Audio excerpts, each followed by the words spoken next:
नहमदुहु व नुसल्ली अला रसूलिहिल करीम अम्मा बाद फ़अऊज़ु बिल्लाहि मिनश शैतानिर रजीम बिस्मिल्लाहिर रहमानिर रहीम रब्बिश्रह ली सदरी व यस्सिर ली अमरी वहलुल उक़दतम मिन लिसानी यफ़क़हु क़ौली। अस्सलामु अलैकुम व रहमतुल्लाहि व बरकातुहू। आयत नंबर 80 तर्जुमा देखते हैं पहले। वहाजहु कौमुहु, और झगड़ा किया उससे उसकी कौम ने। क़ाला, उसने कहा, अतुहाज्जूनी, क्या तुम झगड़ा करते हो मुझसे, फिल्लाही, अल्लाह के बारे में। वक़द, हालांकि तहकीक, हदानी, उसने हिदायत दी मुझे। वला, और नहीं, अखाफू, मैं डरता, माँ, जिनको, यानी कि उनसे जिनको, तुशरिकून, तुम शरीक ठहराते हो, बिही, साथ उसके। इल्ला, मगर, अन, ये के, यशा रब्बी शैया, चाहे रब मेरा कोई चीज। वसिया रब्बी, अहाता कर रखा है, रब्बी, मेरे रब ने, कुल्ल शैइन इल्मा, हर चीज का इल्म के एतबार से। अफला तज़क्करून, अफला ततज़क्करून, क्या भला नहीं तुम नसीहत पकड़ते। तो ये इसका तर्जुमा देखते हैं क्या बताया जा रहा है इस आयत में। कहाँ से शुरू हो रहा है। वहाजहु कौमहु, कौमुहु, और झगड़ा किया उससे उसकी कौम ने। अभी क्या बात हो रही थी अब पिछली आयतों में। अब देखें, इब्राहिम अलैहिस्सलाम ने जब अपनी कौम को तौहीद की दलीलें पेश की और उनके शिर्क की तरदीद की और अपनी दलीलों के साथ जो है उस शिर्क को गलत साबित किया, तो उनकी कौम जो है उनके अपने बातिल अकीदों को, शिर्क को सही करार करने के लिए मुकाबले में आ गई है ना। और हर जमाने में तौहीद की दावत मुशरिकों को पसंद नहीं आती है, वो सुनना भी गवारा नहीं करते हैं। और दूसरी बात ये भी है ना कि अगर वो इस तौहीद की दावत को बढ़ावा देंगे तो क्या होगा, ये जो मुशरिक काफिर है उनके दुनियावी मफादात जो होते हैं उन पर चोट पड़ेगी, इसलिए भी वो उसको रोकना चाहते हैं। तो इसलिए जब इब्राहिम अलैहिस्सलाम ने तौहीद की दावत दी तो क्या हुआ, अल्लाह ताला फरमाते हैं वहाजहु कौमुहु, और झगड़ा किया उससे उसकी कौम ने। यानी कि एक दो लोग ने झगड़ा नहीं किया, पूरी की पूरी कौम जो है अपने दीन शिर्क को बचाने के लिए खड़ी हो गई और इब्राहिम अलैहिस्सलाम से झगड़ने लगी। हाजा, ये जो वर्ड आया है हाजा, इसका क्या मतलब होता है। यानी कि इसे कहते हैं उस बहस मुबाहिस को कहते हैं जिसमें इंसान दलील के जरिए गालिब आए। यानी कि ऐसे झगड़े को कहते हैं जिसमें हर एक फरीक दूसरे को उसकी दलील और मकसद से बाज रखने की कोशिश करता है। यानी कि एक फरीक दलील देता है तो दूसरा उसके जवाब में ऐसी दलील लाता है कि पहले वाले की दलील को काट हो जाए, है ना, उसके अगेंस्ट में। और इमाम रागिब इस्फ़हामी वो कहते हैं कि हुज्जत का जो लफ्ज़ है हर उस चीज़ के लिए बोला जाता है जो दो फरीकों में से कोई एक फरीक अपने दावे को सच्चा करने के लिए या अपने मद्दे मुकाबिल के दावे को रद्द करने के लिए पेश करता है, तो इसको कहते हैं हुज्जत। तो इब्राहिम अलैहिस्सलाम और उनकी कौम के बीच भी ऐसा ही मुबाहिसा हुआ था, है ना। हर एक अपने अपने दलाइल दे रहा था। इब्राहिम अलैहिस्सलाम के दलाइल बिल्कुल वाज़ेह थे, लेकिन फिर भी उनकी कौम ने इब्राहिम अलैहिस्सलाम से झगड़ा किया। और ये देखिए, ये झगड़ा 2 तरह का था, है ना। एक तो बहस मुबाहिसा करके झगड़ा किया अपने बुतों के बारे में मुशरिकीन ने, यानी कि जो भी उनके दिमाग में अपने बुतों के बारे में गलत बातें थीं, वो बयान करके। लेकिन इस मुनाज़रे में तो वो नाकाम हो गए और फाइनली क्या कहने लगे कि हमने तो अपने आबा और अजदाद को ऐसे ही करता पाया, हम तो ऐसे ही करेंगे। हुँ? और दूसरा जो झगड़ा किया था वो क्या था? उन्होंने जो है इब्राहिम अलैहिस्सलाम को डराया धमकाया अपने बातिल माबूदों से और कहा कि ये हमारे माबूद तुम्हारा नुकसान कर देंगे। तो इस तरह से ये झगड़ा हुआ 2 तरह से, है ना? तो इसके जब इन्होंने झगड़ा किया तो क्या हुआ आगे? क़ाला तुहाज्जूनी फ़िल्लाहि, उसने कहा क्या तुम झगड़ा करते हो मुझसे अल्लाह के बारे में? किसने कहा? इब्राहिम अलैहिस्सलाम ने। यानी कि इब्राहिम अलैहिस्सलाम ने उन लोगों से कहा, क्या तुम मुझसे अल्लाह के बारे में, यानी कि अल्लाह ताला की उलूहियत के बारे में, उसके माबूद होने के बारे में झगड़ते हो, जबकि अल्लाह ही ने मुझे हिदायत दी है। वक़द हदानी, हालाँकि तहकीक उसने हिदायत दी मुझे। अल्लाह ही ने मुझे हिदायत दी है, अल्लाह ही ने मुझे बसीरत दी है और मेरा पूरा शरह सदर है कि मैं जिस रास्ते पे चल रहा हूँ, वो बिल्कुल दुरुस्त रास्ता है, क्योंकि अल्लाह ताला का दिखाया हुआ रास्ता है। हुँ? फिर आगे फरमाया, वला अखाफु मा तुशरिकून बिही, और नहीं मैं डरता उनसे जिनको तुम शरीक ठहराते हो। जिनको तुम अल्लाह के साथ शरीक ठहराते हो, मैं उनसे नहीं डरता। वो जो बुतों की मार से डराते थे ना इब्राहिम अलैहिस्सलाम को, तो इब्राहिम अलैहिस्सलाम ने उसमें क्या कहा कि मैं उनसे नहीं डरता, मगर मगर क्या, इल्ला अन यशाअ रब्बी शैआ, मगर ये कि चाहे रब मेरा कोई चीज। यानी मेरा रब रब अल्लाह ताला अगर अपने इज़्न से मुझे कोई नुकसान पहुंचाए तो वो पहुंचाने पर कादिर है, लेकिन तुम्हारे बुत मेरा कुछ नहीं बिगाड़ सकते। यानी नफे नुकसान जो है उसका मालिक तो बस अल्लाह ताला है, तुम्हारे बुत मेरा कुछ नहीं बिगाड़ सकते। फिर आगे फरमाया इब्राहिम अलैहिस्सलाम ने, बस या रब्बी कुल्ला शैइन इल्मा, अहाता कर रखा है मेरे रब ने हर चीज का इल्म के एतबार से। अल्लाह ताला ने हर चीज को घेर रखा है इल्म के एतबार से। हर चीज का अल्लाह ताला को खूब खूब इल्म है, माजी है, हाल है, मुस्तकबिल है। उसके सारे फैसले, अल्लाह ताला के जो जितने भी तमाम फैसले हैं उसके इल्म और उसकी हिकमत पर मबनी होते हैं। अल्लाह ताला जब किसी के साथ भलाई का फैसला करता है तो वो भी उसकी मशीयत के मुताबिक होता है, और अगर वो किसी पर शर नाजिल करना चाहता है तो वो भी अल्लाह ताला की मशीयत हिकमत उसके इल्म पर मबनी होता है। अल्लाह ताला जालिम नहीं है ना, बिल्कुल भी जर्रा भर भी जुल्म नहीं करता अल्लाह ताला, है ना। अगर किसी इंसान को किसी को कोई शर पहुंचता भी है तो वो जुल्म नहीं होता है, वो भी अल्लाह ताला की कोई मशीयत, उसकी हिकमत है और उसका इल्म है कि उसके लिए किस तरह वो बेहतर है वो चीज। तो घेर रखा है, अहाता कर रखा है मेरे रब ने हर चीज का इल्म के एतबार से। अफला ततज़क्करून, क्या भला नहीं तुम नसीहत पकड़ते। इब्राहिम अलैहिस्सलाम अपनी कौम से कह रहे हैं ये बात कि क्या फिर नहीं तुम नसीहत पकड़ते, क्या तुम जो है असल बात को नहीं समझोगे, इतना सब कुछ जानने के बाद भी, ये सब जानने के बाद भी कि अल्लाह ताला का इल्म हर चीज पर छाया हुआ है, वो ये भी जान रहा है कि तुम अभी क्या क्या बातें कर रहे हो, किस तरह शरीक ठहरा रहे हो। हाँ, ये सब मालूम होने के बाद भी क्या तुम नसीहत नहीं पकड़ते। अफला ततज़क्करून, तो क्या सबक हुआ इस आयत में हमारे लिए। यही सबक है, जैसे इब्राहिम अलैहिस्सलाम को इन शरीकों का कुछ डर नहीं था, इसी तरह हर तौहीद पर चलने वाले शख्स को अल्लाह के सिवा किसी और का खौफ नहीं होना चाहिए। पूरा पुख्ता यकीन होना चाहिए कि अल्लाह ही हर नफ़े नुकसान का मालिक है और कोई नहीं है। तो ये हमारे लिए बहुत बड़े सबक की बात है इस आयत में, है ना। नेक्स्ट आयत पे आ जाइए, आयत नंबर 81।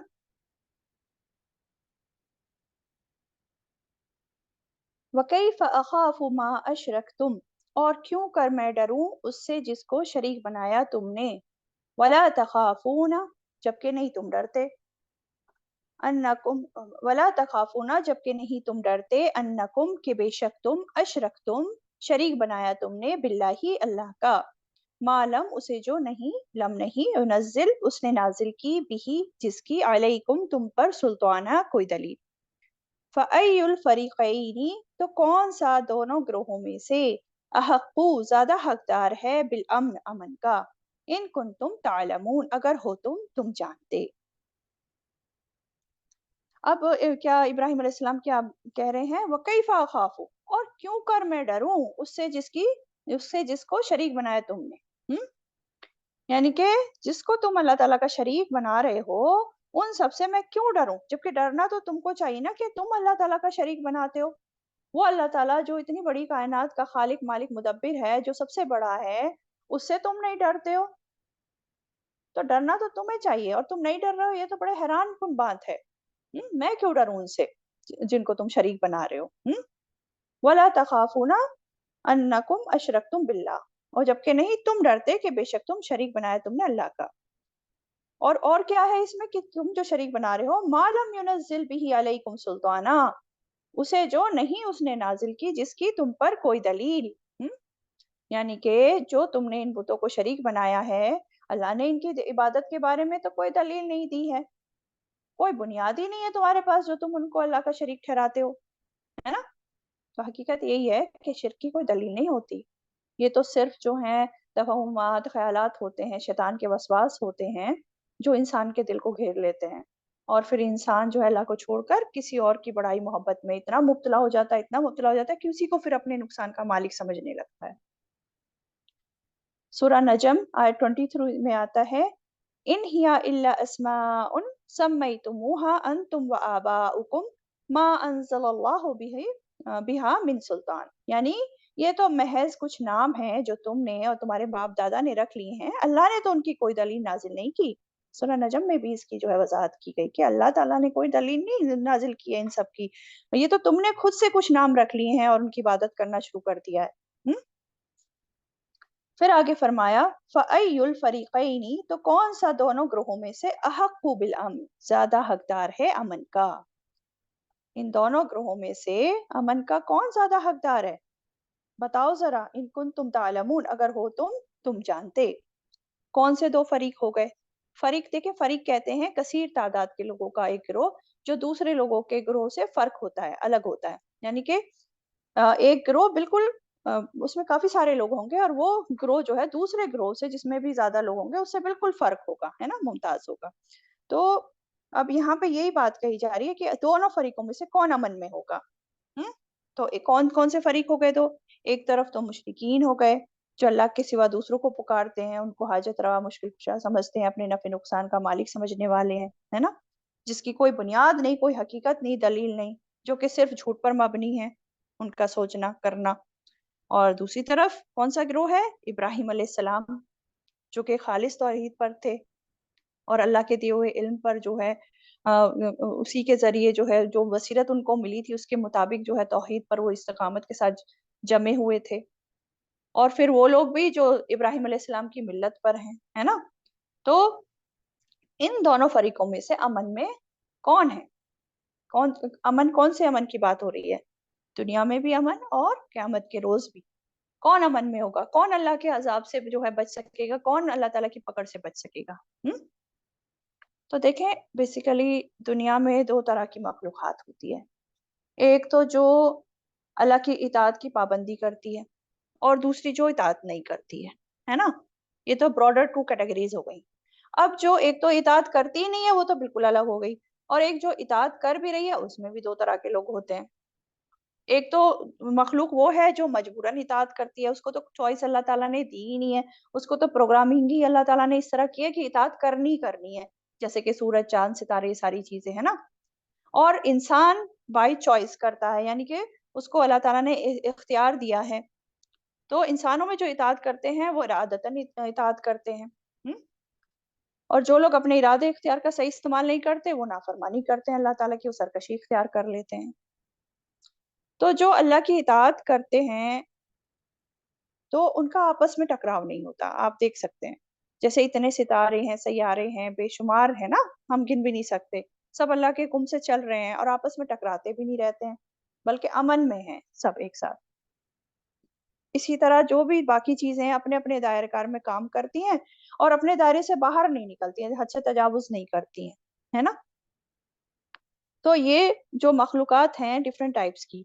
अब जब इंसान अपनी हुदूद में रहकर अल्लाह ताला की इताअत करते हैं, तो वो इंसान फिर आखिरत में जन्नत में बसाए जाएँगे और अमन में होंगे।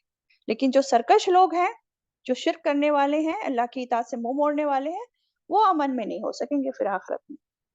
ये बात पता चल रही है, ठीक? और क्या बात हमें पता चल रही है इस आयत से, अगर हम देखें कि किसी को कन्विंस करने के लिए मुनाज़रा या मुहाजा किया जा सकता है। जैसे कि यहाँ इब्राहिम अलैहिस्सलाम देखें ना, अपनी कौम को समझाने के लिए दलाइल पेश कर रहे हैं, हक के दलाइल पेश कर रहे हैं, और जो इल्म पर मबनी है वो दलाइल पेश कर रहे हैं।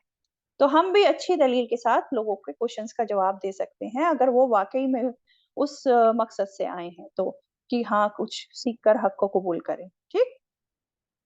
फिर और क्या बात हमें इस आयत से पता चल रही है? कि हर दौर में फरीकैन रहे हैं, एक इताअतगुज़ार और दूसरा सरकश। शिर्क नाफरमानी करने वाले लोग जो होते हैं, वो अपनी अकल से काम नहीं लेते, क्योंकि अगर अकल इस्तेमाल कर रहे होते तो वो पता चल जाता ना उन्हें कि गलत काम कर रहे हैं, और फिर गलत काम वो छोड़ देते। ठीक है? और फाइनली जो बात हमें यहाँ पता चली कि हमें हक पर जमे रहना चाहिए, और लोगों की बातों से मुतासिर नहीं होना चाहिए, और ना ही लोगों से या किसी से भी डरना चाहिए।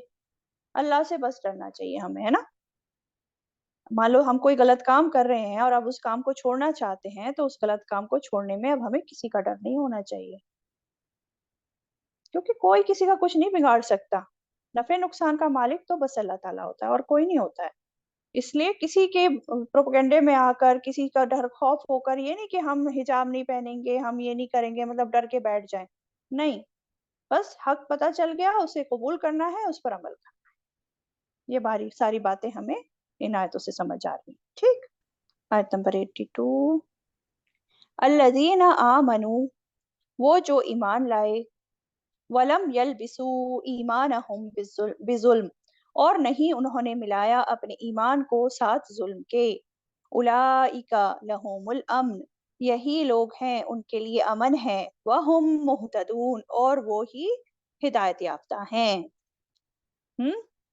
تو پیچھے بات ہو رہی تھی نا کہ کون امن میں ہے، ان کنتم تعلمون، بتاؤ. اب یہاں اس کا آنسر بھی دے دیا اس آیت میں کہ کون امن میں. کیا فرمایا؟ وہ جو ایمان لائے اور انہوں نے اپنے ایمان کو ظلم کے ساتھ نہیں ملایا، یہی لوگ ہیں جن کے لیے امن ہے اور وہی ہدایت یافتہ ہیں. ایک حدیث ہے جس کا مفہوم میں بتاتی ہوں کہ عبداللہ بن مسعود رضی اللہ تعالیٰ عنہ، ان سے مروی ہے یہ حدیث. وہ فرماتے ہیں کہ جب یہ آیت نازل ہوئی، یہ الذین آمنوا ولم یلبسوا ایمانہم بظلم، تو صحابہ اکرام کو بڑی پریشانی ہوئی اور وہ سب آپ صلی اللہ علیہ وسلم کے پاس گئے اور کہنے لگے کہ یا رسول اللہ صلی اللہ علیہ وسلم، ہم میں سے کس نے اپنے نفس پر ظلم نہیں کیا ہے؟ مطلب ہم میں سے کون ہے جس نے ظلم نہ کیا ہو اپنی نفس پر؟ تو آپ صلی اللہ علیہ وسلم نے فرمایا کہ ایسا نہیں ہے جو تم سمجھ رہے ہو، اس آیت سے یہ مراد نہیں ہے. کیا تم نے وہ بات نہیں سنی جو اللہ کے نیک بندے لقمان نے کہی تھی؟ کون سی بات تھی وہ؟ یا بنیا لا تشرک باللہ ان الشرک لظلم عظیم، اے میرے پیارے بیٹے، اللہ کے ساتھ شرک نہ کرنا، بے شک شرک تو بڑا ظلم ہے. تو اس آیت میں جو بات آ رہی تھی نا کہ اپنے ایمان کے ساتھ انہوں نے ظلم کو نہیں ملایا، تو اس آیت میں ظلم کا معنی پھر شرک بتایا گیا. اور اس کی وضاحت قرآن کی یہ جو دوسری سورہ لقمان ہے، اس کی یہ جو آیت میں نے بتائی، اس سے پھر آپ صلی اللہ علیہ وسلم نے اس کی وضاحت کر دی کہ اس سے مراد ظلم سے مراد کیا ہے؟ شرک ہے. تو اللہ تعالیٰ نے کیا فرمایا؟ وہ جو ایمان لائے اور انہوں نے اپنے ایمان کو ظلم یعنی شرک کے ساتھ نہیں ملایا، تو یہی لوگ ہیں، ان کے لیے امن ہے اور وہی ہدایت یافتہ ہیں. تو سب سے پہلی بات کیا بتائی؟ الذین آمنوا، وہ جو ایمان لائے. سب سے پہلی چیز ہے ایمان لانا. کیسا ایمان؟ حقیقی ایمان، جو اللہ تعالیٰ اپنے بندوں سے چاہتا ہے ویسا ایمان، جس ایمان کے بعد پھر ممکن ہی نہیں کہ بندوں کی نظر اللہ سے ہٹ کر کسی اور کی طرف جائے، اس کی توجہ اللہ سے ہٹ کر پھر کسی اور کی طرف جائے. ہاں، جس سچے ایمان کی بنیاد پر صرف ایک اللہ کی عبادت کی جائے، اس کی اطاعت کی جائے، صرف اسی سے ڈرا جائے، اسی کا خوف ہو، اسی پر توکل، اسی پر یقین، اسی سے صرف ہم لوگ امیدیں باندھیں، یہ ہوتا ہے سچا ایمان. تو ایسا ایمان لائے. اور دوسری چیز ولم یلبسوا ایمانہم بظلم، اور نہیں انہوں نے ملایا اپنے ایمان کو ساتھ ظلم کے. دیکھیں ظلم کیا ہوتا ہے؟ ظلم کسی کے حق میں کمی کرنے کو کہتے ہیں، کسی کو اس کا حق نہ دینا، اور یا پھر کسی کا حق ہے وہ اسے نہ دے کر کسی اور کو دے دیا، تو یہ ہوتا ہے ظلم. تو سب سے بڑا ظلم کیا ہوگا؟ اللہ تعالیٰ کے حق میں کمی کرنا نا. وہ جو حق اللہ تعالیٰ کا تھا، صرف ایک اللہ کی عبادت کی جائے، تو وہ حق ہم اگر کسی اور مخلوق کو دے دیں، مخلوق کی عبادت شروع کر دیں، اللہ کے ساتھ شریک بنائیں، تو یہ سب سے بڑا ظلم ہوگا. تو شرک جو ہے سب سے بڑا ظلم ہے. تو یہی بات ہو رہی ہے. اور انہوں نے ان کے ایمان میں کوئی ملاوٹ بھی نہ ہو، ظلم کے ساتھ ملاوٹ یعنی کہ شرک کے ساتھ کوئی ملاوٹ نہ ہو. تو کیا ہوگا؟ ایسے ہی جو لوگ ہوں گے وہ امن والے ہیں اور وہی ہدایت یافتہ ہیں. دنیا میں بھی اور آخرت میں بھی ایسے ہی لوگ امن میں ہوں گے اور وہی ہدایت پانے والے ہیں. اسلام کی طرف رہنمائی حاصل کرنے والے ایسے ہی لوگ ہوتے ہیں. ٹھیک، تو کیا پتہ چلا ہمیں اس آیت سے؟ دیکھیں، توحید خالص جو ہوتی ہے دنیا اور آخرت میں امن حاصل کرنے کا ذریعہ. اور پھر دوسری امپورٹنٹ بات، ہر طرح کے بڑے اور چھوٹے ظلم سے بچنا ہے. جو انسان ہر طرح کے چھوٹے اور بڑے ظلم سے بچے گا تو وہ کمپلیٹ امن میں ہوگا، کمپلیٹ امن میں، ہے نا. تو کیونکہ دیکھیں جو جتنا ظلم کرتا ہے اتنا ہی بے چین رہتا ہے. اور ظلم کیا ہوتا ہے؟ ابھی جیسے بتایا، اب ظلم ایک تو اللہ کے حق میں ہو گیا، اللہ کے حق میں کمی کر دی. پھر ظلم خود پہ بھی ہوتا ہے، پھر ظلم دوسرے بندوں پر بھی ہوتا ہے، جان مال عزت ان کی ہم پامال کریں، یہ سب ظلم میں آتا ہے. تو جو بالکل بھی ظلم نہیں کرتا، نہ شرک کرتا، نہ بڑا شرک، نہ چھوٹا شرک، نہ کوئی اور گناہ کرتا، تو وہ تو کمپلیٹ امن میں ہوگا قیامت کے روز بھی. جو بڑے ظلم سے تو بچ گیا. اور دوسری چیز اب دیکھیں، یہ تو ایک کیٹیگری ہو گئی کہ جس نے کسی بھی طرح کا کوئی ظلم نہیں کیا، نہ چھوٹا نہ بڑا، تو کمپلیٹ امن ہو گیا اس کے لیے. اب جو بڑے ظلم سے تو بچ گیا یعنی شرک سے بچ گیا وہ، لیکن باقی دوسرے ظلم کیے، اس نے گناہ کیے، دوسروں پر زیادتیاں کی، دوسروں کے حق کھا گئے، ہاں، لیکن پھر ظلم تو کیا اس نے، لیکن اس نے وقت رکھے تھے جو ہے توبہ کر لی، اعتراف کر لیا اپنے گناہوں کا، لوگوں کے حق لوٹا دیے، معافیا مانگ لی، تو کیا ہوگا؟ امید ہے کہ ایسے لوگوں کو اللہ تعالیٰ اپنی رحمت سے معاف کر دے گا، ہے تو یہ لوگ بھی امن پا لیں گے۔ لیکن جس نے شرک تو نہیں کیا لیکن باقی ظلم کیے، توبہ نہیں کرا، لیکن اس نے مطلب گناہ کرتا رہا لیکن توبہ نہیں کی، گناہوں پر اصرار کرتا رہا، تو پھر کیا ہوگا؟ ایسا انسان اللہ کی پکڑ میں گرفتار ہو سکتا ہے۔ پھر کیا ہوگا؟ پھر جب وہ اپنی سزا پا لے گا، اگر اللہ تعالیٰ نے اسے پکڑ لیا تو پھر سزا پائے گا، پھر بالآخر اس کو امن ملے گا سزا کے بھگتنے کے بعد۔ تو ہمیں ہر طرح کے ظلم سے بچنا ہے، شرک سے بھی، شرک میں بھی جو بڑا شرک ہے اس سے بھی، صغیرہ جو ریاکاری وغیرہ ہے اس سے بھی، اور جو دوسرے لوگوں پر ظلم زیادتی گناہ کرتے ہیں ان سے بھی بچنا ہے، تبھی جو ہے کمپلیٹ امن ہم سوچ سکتے ہیں، ہے نا؟ چلیں نیکسٹ آیت دیکھتے ہیں، آیت 83 پر آ جائیے۔ آیت 83، وَتِلْكَ حُجَّتُنَا آتَيْنَاهَا إِبْرَاهِيمَ عَلَىٰ قَوْمِهِ، وَتِلْكَ حُجَّتُنَا، اور یہ ہے حجت ہماری، آتَيْنَاهَا دیا تھا ہم نے اسے، ابراہیم کو، عَلَىٰ قَوْمِهِ اس کی قوم کے خلاف، نرفع درجات ہم بلند کرتے ہیں درجات، من نشاء جس کے ہم چاہتے ہیں، ان ربک بے شک رب آپ کا، حکیم علیم بہت حکمت والا ہے، بہت علم والا ہے۔ اور یہ ہے حجت ہماری، وتلک حجتنا، کون سی حجت کی بات ہو رہی ہے؟ یہ جو توحید کی دلیل تھی یہ ابراہیم علیہ السلام کو اللہ تعالیٰ نے ہی سجائی تھی، اس حجت کی بات ہو رہی ہے نا؟ تو یہ جو توحید ابراہیم علیہ السلام کو اللہ تعالیٰ نے سجائی تاکہ وہ اپنی قوم کے خلاف ان کے مقابلے میں پیش کریں، اور دیکھیں اکیلے ہوتے ہوئے اتنی بڑی قوم کے خلاف انہوں نے یہ دلیلیں پیش کری اور وہ غالب آ گئے ان پر، ہے نا، اپنی علمی دلائل کے ساتھ، تو یہ اللہ تعالیٰ نے ہی ان کو سجائی تھی۔ اور آگے اللہ تعالیٰ کیا فرما رہے ہیں؟ نرفع درجات من نشاء، ہم بلند کرتے ہیں درجات جس کے ہم چاہتے ہیں، اللہ تعالیٰ جس کے چاہے درجے بلند کرے، اور ابراہیم علیہ السلام کے بھی اللہ تعالیٰ نے درجات بہت بلند کیے، ہے نا؟ کس طرح بلند کیے؟ ان کو اپنا خلیل بنایا، ہے نا؟ پھر ان کو تمام لوگوں کا امام بنایا، پھر اتنے درجے بلند کیے کہ آپ صلی اللہ علیہ وسلم کو بھی حکم دیا اللہ تعالیٰ نے، فَاتَّبِعْ مِلَّةَ إِبْرَاهِيمَ حَنِيفًا، کہ بس آپ پیروی کیجئے ابراہیم علیہ السلام کی ملت کی عکس ہو کر۔ تو اس طرح ان کے درجے بلند کیے ابراہیم علیہ السلام کے۔ لیکن یہ درجے جو ہیں اللہ تعالیٰ نے ان کے بلند کیے، کیوں بلند کیے؟ کسی ریزن کی وجہ سے کیے ہوں گے نا؟ تو وہ ریزن کیا تھی؟ کیونکہ وہ توحید پر یکسو ہو کر جمے رہا ابراہیم علیہ السلام، انہوں نے جو ان کو علمی دلائل اللہ تعالیٰ نے دیے تھے ان کے ساتھ جو توحید کو انہوں نے ثابت کیا اور شرک کی تردید کی، اپنی قوم کو سمجھایا تھا، اس کی بنا پر درجے بلند کیے۔ پھر اور کیوں درجے بلند ہوئے ان کے؟ کیونکہ انہوں نے اللہ تعالیٰ کی خاطر، اللہ تعالیٰ کے دین کی خاطر بڑی بڑی قربانیاں کی تھیں، آپ سب جانتے ہیں اور انشاءاللہ آگے بھی پڑھیں گے۔ تو اللہ تعالیٰ فرماتے ہیں نرفع درجات من نشاء، ہم بلند کرتے ہیں درجات جس کے ہم چاہتے ہیں، ان ربک حکیم علیم، بے شک رب آپ کا بہت حکمت والا، بہت علم والا ہے۔ اللہ تعالیٰ بہت حکمت والا، بہت علم والا ہے، وہ جانتا ہے کہ کس کو بلند درجات دینے ہیں، کس کو نہیں دینے ہیں، کس کو کیا عطا کرنا چاہیے، کس کو کیا نہیں دینا چاہیے، سب معلوم ہے اللہ تعالیٰ کو، اور یہ اس کی حکمت ہے، یہ اس کے علم پر مبنی ہے، جس کو بھی وہ کچھ عطا کرتا ہے یا نہیں کرتا ہے۔ اسی لیے فرمایا گیا کہ بے شک رب آپ کا بہت حکمت والا ہے، بہت علم والا ہے۔ کیا پتا چلا اس آیت سے ہمیں؟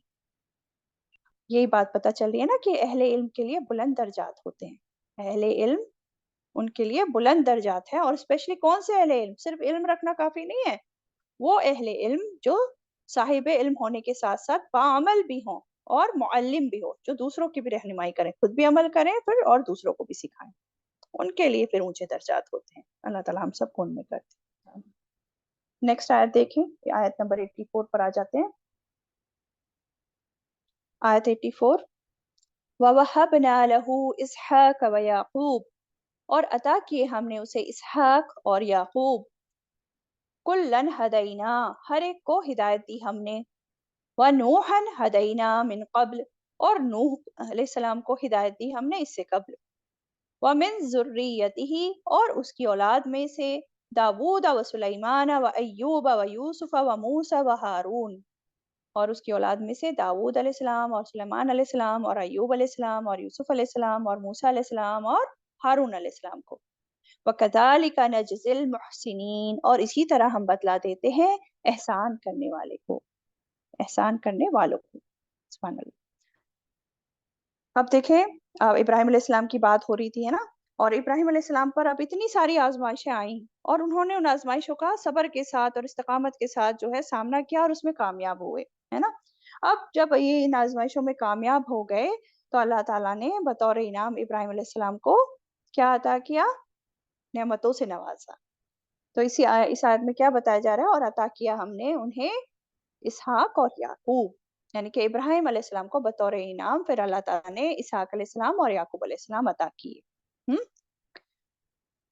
تو اسحاق علیہ السلام ابراہیم علیہ السلام کے جو ہے بیٹے ہیں، اور یہ اس عمر میں اللہ تعالیٰ نے ان کو عطا کیے جبکہ وہ کافی بوڑھے ہو چکے تھے، تب ان کو ان کی خوشخبری ملی تھی اسحاق علیہ السلام کی، ہے نا۔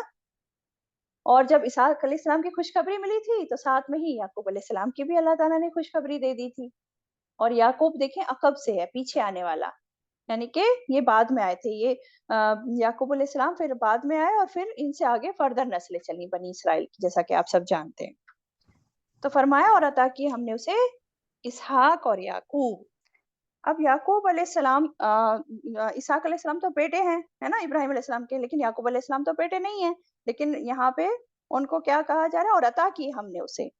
اب بیٹے کا بیٹا جو ہوتا ہے وہ بھی تو اللہ تعالیٰ کی بڑی نعمت ہوتا ہے، وہ بھی بیٹے کی طرح ہی ہوتا ہے، اس لیے پھر جو ہے اس طرح دونوں کا نام یہاں ساتھ میں آیا اور دونوں کی خوشخبری بھی ساتھ میں ملی تھی، ہے نا۔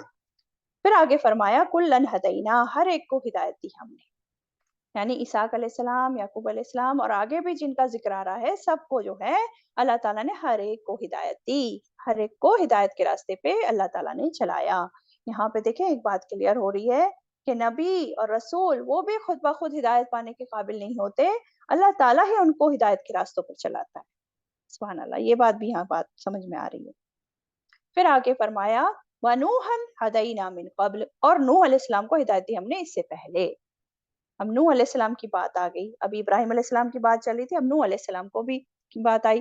نوح علیہ السلام کی بھی بات کیوں آئی؟ دیکھیں نوح علیہ السلام نے بھی کتنا لمبا عرصہ جو ہے شرک کے خلاف جو ہے کام کیا، شرک کی تردید میں انہوں نے اپنی زندگی لگائی اور توحید پر کی دعوت دی، توحید پر قائم رہے۔ تو اور نوح کو ہدایت دی ہم نے اس سے قبل، اور نوح علیہ السلام زمانے کے اعتبار سے پہلے گزر چکے تھے، تو اس سے قبل۔ پھر آگے وَمِن ذُرِّيَّتِهِ، اور اس کی اولاد میں سے داؤد اور سلیمان اور ایوب اور یوسف اور موسیٰ اور ہارون کو۔ اب یہ جو بات آئی ہے وَمِن ذُرِّيَّتِهِ، اس کی اولاد میں سے، کس کی بات ہو رہی ہے؟ کس کی اولاد؟ ابھی یہاں پیچھے ہم نے ابراہیم علیہ السلام اور نوح علیہ السلام دونوں کا ذکر ہوا ہے نا، دونوں کی بات ہے، تو دونوں ہی مراد ہو سکتے ہیں یہاں پہ، لیکن نوح علیہ السلام زیادہ قریب ہے کہ اشارہ جو ہے نوح علیہ السلام کی طرف ہو رہا ہے۔ کیوں ایسا کیوں کہہ رہی ہوں میں؟ کیونکہ عربی کا دیکھیں قاعدہ کلیہ ہے کہ ضمیر اس کی طرف لوٹتی ہے جو کہ سب سے قریب پیچھے نام گزرا ہوتا ہے، تو اس قاعدے کے مطابق ضمیر وَمِن ذُرِّيَّتِهِ ہی کی جو ضمیر آ رہی ہے یہاں اس کی اولاد، تو یہ کس کی طرف اشارہ کر رہی ہے؟ نوح علیہ السلام کی طرف، کیونکہ ابھی نوح علیہ السلام کا نام گزرا نا امیڈیٹلی۔ اور ابراہیم علیہ السلام نوح علیہ السلام کی اولادوں میں سے ہوئے، تو آگے بھی جو یہ سب ابراہیم علیہ السلام کی اولادیں ہیں، تو دونوں ہی مراد ہو سکتے ہیں، میرے کہنے کا یہ مطلب ہے، ٹھیک ہے۔ وَمِن ذُرِّيَّتِهِ، اور اس کی اولادوں میں سے، اور آگے پھر فرمایا وَكَذَلِكَ نَجْزِي الْمُحْسِنِينَ، اور اسی طرح ہم بدلہ دیتے ہیں احسان کرنے والوں کو، جو احسان کے درجے پر کام کرتے ہیں اللہ تعالیٰ اسی طرح بدلہ دیتے ہیں۔ اسی طرح مطلب جیسے ابراہیم علیہ السلام کو، نوح علیہ السلام کو بدلہ دیا، اسی طرح سبھی احسان کرنے والوں کو اللہ تعالیٰ بدلہ دیتے ہیں۔ جو بھی شخص اللہ کے دین کے لیے خود کو خالص کر لیتا ہے، اللہ کے دین کے لیے قربانیاں کر دیتا ہے، اللہ تعالیٰ اس کو دنیا میں بھی اچھا بدلہ دیتا ہے، اپنی نعمتوں سے نوازتا ہے، اور آخرت میں تو ہے ہی بدلہ۔ اور سب سے بڑی جزا تو یہی ہوتی ہے نا کہ اللہ تعالیٰ اس کو ہدایت کی توفیق دے دے، صحیح روشنی کے راستے پر چلا دے، گمراہی سے بچا لے۔ اور کیا ہوتا ہے دنیا کا اچھا بدلہ احسان کرنے والوں کے لیے؟ کہ اللہ تعالیٰ نے مزید، دیکھیں جیسے نوح علیہ السلام اور ابراہیم علیہ السلام، مزید کیا انعام ہوا تھا؟ اللہ ताला ने इनकी नस्लों में नबूवत का सिलसिला चला दिया था। तो नस्लों में जो खैर और भलाई बाकी रहती है, ये भी जो है मोहसिनीन को अच्छा बदला देना, ये भी इसी में आता है। नेक्स्ट आयत पे आ जाते हैं, आयत 85। व जकरिया व यहया व ईसा व इलियास, और जकरिया और यहया और ईसा ईसा और इलियास अलैहिस्सलाम, कुल्लुम मिनस सालिहीन, सब के सब नेक लोगों में से थे। तो ये भी बनी इसराइल में से है ना, सब बहुत नेक थे। और देखें यहाँ पे ईसा अलैहिस्सलाम का जिक्र आया, हालांकि ये ईसा अलैहिस्सलाम के तो वालिद नहीं थे ना, हजरत मरियम से थे, वालिदा थी। तो यहाँ ये बात भी क्लियर हो रही है, जो बेटियों की औलाद होती है ना, वो भी औलाद ही शुमार होती है, वो भी नस्लों में शुमार की जाती हैं, बेटियों की औलाद भी। ऐसा नहीं कि बेटियों की औलाद औलाद ना हो, बस बेटों की जो औलाद है बस उनको इम्पोर्टेंस दी जाए और बेटियों की औलाद को कोई इम्पोर्टेंस ना दी जाए। तो यहाँ ईसा अलैहिस्सलाम का नाम आके यहाँ ये भी बात क्लियर हो रही है, ठीक है। फिर आयत 86 देखें। व इस्माईल वलियसा व यूनुस व लूता, और इस्माइल और अलियस और यूनुस और लूत अलैहिस्सलाम। व कुल्लन फद्दलना अलल आलमीन, और हर एक को फजीलत दी हमने तमाम जहान वालों पर। इस्माइल अलैहिस्सलाम, वलियस, यूनुस अलैहिस्सलाम और लूत अलैहिस्सलाम। अब इस्माइल अलैहिस्सलाम इब्राहिम अलैहिस्सलाम के बेटे हैं, अलियस वो बनी इसराइल में से थे, यूनुस अलैहिस्सलाम यूनुस बिन मत्ता, और लूत अलैहिस्सलाम कौन थे? इब्राहिम अलैहिस्सलाम के भतीजे थे वो, है ना। इब्राहिम अलैहिस्सलाम के भाई हारान के बेटे थे, और भतीजे भी बेटे की तरह ही होते हैं, है ना। तो इन तमाम अंबिया को तमाम जहान वालों पर अल्लाह ताला ने फजीलत दी थी। आप जानते हैं ना, तमाम अंबिया रसूल कौन है? अशरफुल मखलूकात होते हैं ना, मतलब तमाम मखलूकात में वो अफजल होते हैं, अपने अपने जमाने के हिसाब से भी वो सबसे बेहतरीन इंसान होते हैं जिस भी जमाने में आए होते हैं, और वैसे भी ओवरऑल भी। तो इन आयतों में अभी आप देखें 18 अंबिया का जिक्र आया टोटल, अगर आप देखें तो। और अल्लाह ताला ने हर एक को फजीलत दी तमाम जहान वालों पर। फिर आगे फरमाया, वमिन आबाइहिम व जुर्रियातिहिम, और उनके आबा व अजदाद में से और उनकी औलादों में से, व इख्वानिहिम, और उनके भाइयों में से, वज्तबैनाहुम, और चुन लिया हमने उन्हें, वहदैनाहुम, और हिदायत दी हमने उन्हें, इला सिरातिम मुस्तकीम, तरफ सीधे रास्ते की। क्या फरमाया नंबर 87 में? और उनके आबा व अजदाद में से, उनकी औलादों में से, उनके भाइयों में से, और चुन लिया हमने उन्हें और हिदायत दी हमने उन्हें तरफ सीधे रास्ते की। इज्तबा, इसमें जो वर्ड आ रहा है ना वज्तबैनाहुम, तो इज्तबा कहते हैं चुन लेना और अपने खास बंदों में मिला देना। तो इब्राहिम अलैहिस्सलाम के आबा व अजदाद में से, इब्राहिम अलैहिस्सलाम की बात हो रही है, उनके आबा व अजदाद में से, इब्राहिम अलैहिस्सलाम के आबा व अजदाद में से, उनकी औलादों में से, उनके भाइयों में से, और में से बात हो रही है, में से यानी कि सारों को नहीं चुना था अल्लाह ताला ने, उनमें से जो है, जो जिनका वाकई में नेक दिल था, जो अच्छे थे, उनको चुना था अल्लाह ने, चुन लिया, नबूवत और रिसालत के लिए चुन लिया, नेकी और हिदायत के रास्तों के लिए चुन लिया, और उनको फिर सीधे रास्ते की तरफ हिदायत दी। कौन सा सीधा रास्ता? तौहीद का जो रास्ता है। अब यहाँ पे देखें ना, इस बात की ताकीद है कि हिदायत अल्लाह ही देता है, यहाँ पे आ रहा है ना, और हिदायत दी उन्हें तरफ सीधे रास्ते की, अल्लाह ताला ने हिदायत दी, तो हिदायत देने वाला अल्लाह ही होता है। और हिदायत इस आयत से हमें और क्या बात पता चल रही है? ये बात भी पता चल रही है कि हिदायत का रास्ता भला होता कौन सा है। तो हिदायत का रास्ता वो ही होता है जो कि नबी और रसूलों का रास्ता होता है, जो आप सल्लम का रास्ता था, है ना। और फिर ये भी बात पता चली है कि सबसे बड़ी नेमत दुनिया में अगर किसी को मिले, वो क्या है? सिराते मुस्तकीम की हिदायत मिल जाना। ठीक। तो अल्लाह ताला हम सबको सिराते मुस्तकीम की हिदायत दे, हमें भी इन लोगों में कर दे, आमीन। नेक्स्ट आयत देख लीजिए, आयत नंबर 88 पे आ जाइए। आयत 88, ज़ालिका, ये, हुदल्लाही, हिदायत है अल्लाह की, यहदी, वो हिदायत देता है, बिही, साथ इसके, मैं यशा, जिसे वो चाहता है, मिन इबादिही, अपने बंदों में से, वलौ अशरकू, और अगर वो शिरक करते, लहबिता, अलबत्ता जाया हो जाते, अनहुम, उनसे, मा कानू यामलून, जो थे वो अमल करते। अब क्या बात पता चल रही है इसमें, आयत नंबर 88 में?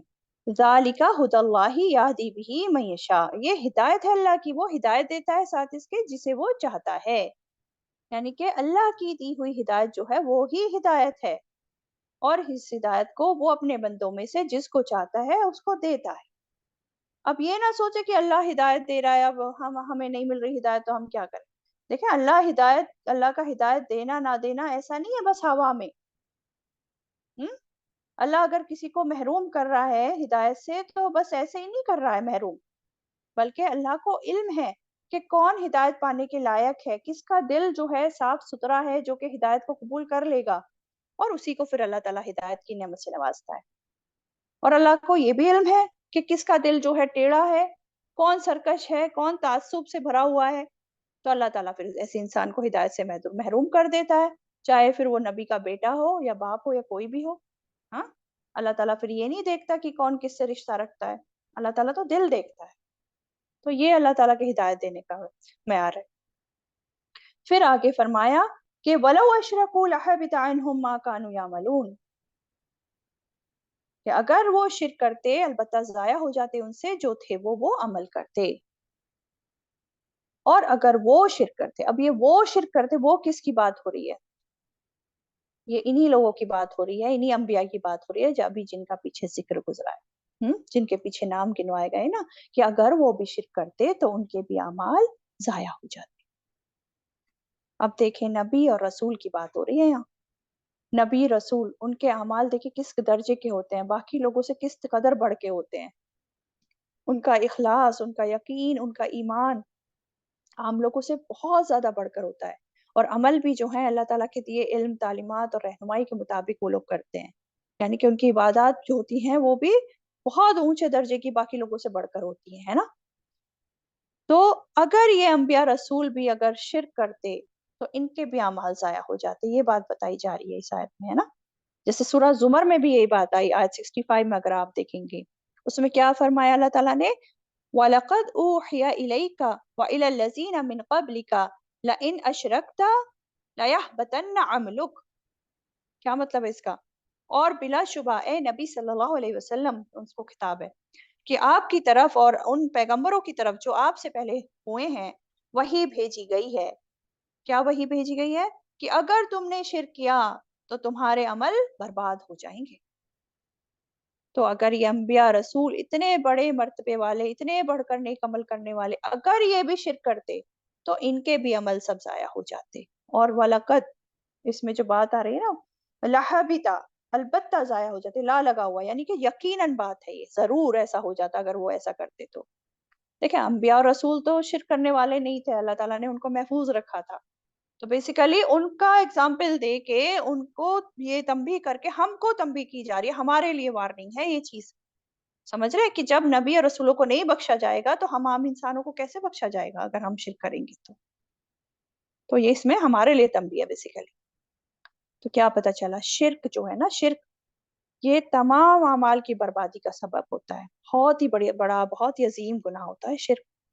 تو اس کے سنگین جرم ہونے کو ہمیں سب کو سمجھنے کی ضرورت ہے کہ واقعی میں یہ بہت بڑا سنگین جرم ہے، اور صرف ہم اگر عبادت تو کر لیں لیکن شرک سے نہ بچیں تو یہ کافی نہیں ہوگا ہماری نجات کے لیے۔ سمجھ آئی بات؟ اختتام خالص توحید پر ہونا چاہیے، تبھی نجات ممکن ہے۔ جیسے کہ آپ صلی اللہ علیہ وسلم نے فرمایا، کیا فرمایا تھا آپ صلی اللہ علیہ وسلم نے، ایک حدیث کا مفہوم جس میں آتا ہے من مات یدعو للہ ندا دخل النار، جو اللہ کے سوا کسی اور کو پکارتا ہوا اسی عقیدے پر مر گیا تو وہ آگ میں داخل ہوا۔ اللہ تعالیٰ ہم سب کو محفوظ رکھے۔ تو دیکھیں شرک سے بچنے کی کتنی زیادہ ضرورت ہے، سب سے پہلے تو پہچاننے کی اور پھر اس سے بچنے کی۔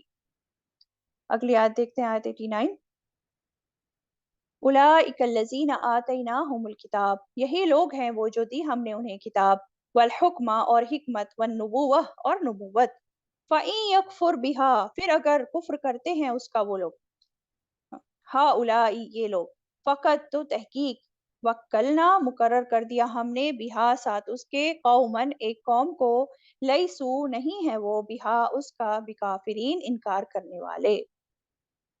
کیا بات سمجھائی جا رہی ہے؟ اولئک الذین آتیناہم الکتاب والحکم والنبوہ، یعنی यही लोग हैं। कौन लोग? ये जो अभी अंबिया अलैहिस्सलाम की बात हुई कि यही लोग हैं, ये अंबिया जिनको अल्लाह ताला ने किताब दी, हिकमत दी और नबूवत से नवाजा। किताब कैसे?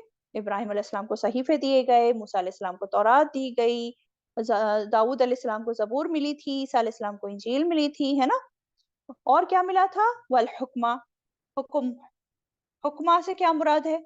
इसमें देखिए कई सारी बातें आ जाती है, कई सारी चीजें आती हैं हुक्मा में, यानी कि उनको हिकमत अता करी। कैसे? किताब के इल्म के जरिए, उनके अहकामात की मार्फत के जरिए। दूसरी चीज, कौल में और अमल में दुरुस्ती अता करी। हाँ, और तीसरी चीज फैसला करने की कुव्वत अता करी। ये तीनों बातें इसमें आ जाती हैं हुक्मा में। और तीसरी चीज क्या अता करी? वन नबुव्वत, और नबुव्वत अता करी। तो अंबिया अलैहिस्सलाम को ये सारी चीजें दी, किताब, हिकमत और नबुव्वत।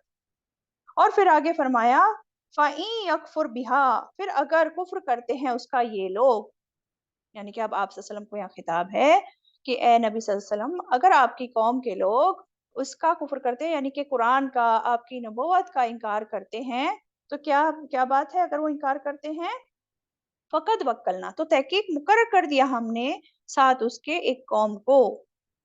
तो अल्लाह ताला फरमा रहे हैं कि अगर ये लोग इनकार करते भी हैं तो कोई बात नहीं, हमने उसके साथ एक कौम को मुकर्रर कर दिया है जो कि इनकार करने वाली नहीं है। किसकी तरफ इशारा है? मुहाजिरीन और अंसार की तरफ इशारा है। मिली इस आयत में देखिए सहाबा इकराम की यहाँ पे अजमत बयान की जा रही है, और उन लोगों की भी जो क़यामत तक फिर नबी सल्लल्लाहु अलैहि वसल्लम और सहाबा इकराम को फॉलो करने वाले होंगे, उनके पैरोकार होंगे।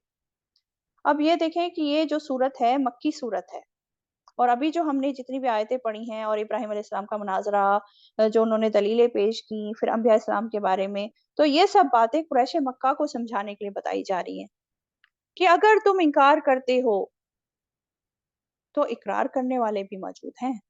तुम इस शर से अगर दूर भागते हो तो अल्लाह ताला किसी और को इस काम के लिए चुन लेगा, और अल्लाह को मालूम है कि किसको मुकर्रर करना है। किसको? मुहाजिरीन और अंसार को किया अल्लाह ताला ने, है ना? मक्का वालों ने जब कुरान का, किताब का इनकार किया तो अल्लाह ने मरकज मदीना मुंतकिल कर दिया। तो इस आयत में हमारे लिए भी बहुत इंपॉर्टेंट सबक है कि अगर एक कौम इस अजीम काम की कदर नहीं करती तो अल्लाह ताला इस सआदत को छीनकर फिर दूसरों के हिस्से में डाल देता है, दूसरों को दे देता है। तो अगर हम भी अल्लाह की किताब को दूसरों तक नहीं पहुंचाएंगे इससे सीख कर, तो अल्लाह ताला दूसरे लोगों को लाकर उनसे ये काम करा लेगा, जो कि फिर उस काम में अपना दिल जान लगाएंगे, कुर्बानियां देंगे। और इसमें देखें, इस काम में अल्लाह ताला का फायदा नहीं है, हमारा ही फायदा होता है। ये हमारे ही फायदे की चीजें हैं जिसको हम छोड़े रहते हैं। तो अल्लाह ताला हम सबको भी अपने मुकर्रर बंदों में कर दे, और अल्लाह ताला हमारा भी ईमान जो है पुख्ता कर दे, और हमें भी इस पैगाम को आगे पहुंचाने वाला बना दे। आमीन या रब। आयत 90, उलाइकल्लज़ीना हदल्लाह, यही वो लोग हैं जिन्हें हिदायत दी अल्लाह ने। फबिहुदाहुम, तो बस उनकी हिदायत की। इक़्तदी, बस आप पैरवी कीजिए। इक़्तदी, आप पैरवी कीजिए। कुल, कह दीजिए, ला असअलुकुम, नहीं मैं सवाल करता तुमसे, अलैहि, उस पर, अजरन, किसी अजर का। इन हुआ, नहीं वो, इल्ला मगर, ज़िक्रा, एक नसीहत, लिल आलमीन, तमाम जहान वालों के लिए। अब क्या फरमाया जा रहा है? उलाइकल्लज़ीना हदल्लाह, यही वो लोग हैं जिन्हें हिदायत दी अल्लाह ने। कौन लोग? किसकी बात हो रही है? अंबिया इकराम की बात हो रही है। वो अंबिया इकराम जो अल्लाह की वही के इल्म के साथ चले और दूसरों की भी रहनुमाई की, इनको अल्लाह ने हिदायत दी। और बाकी लोग जिन्होंने इनकार किया, वो हिदायत याफ्ता नहीं है फिर। तो क्या फरमाया जा रहा है? फबी हुदा मुक्तदी, बस उनकी हिदायत की आप पैरवी कीजिए। आप सल्लम को ये हुक्म दिया जा रहा है।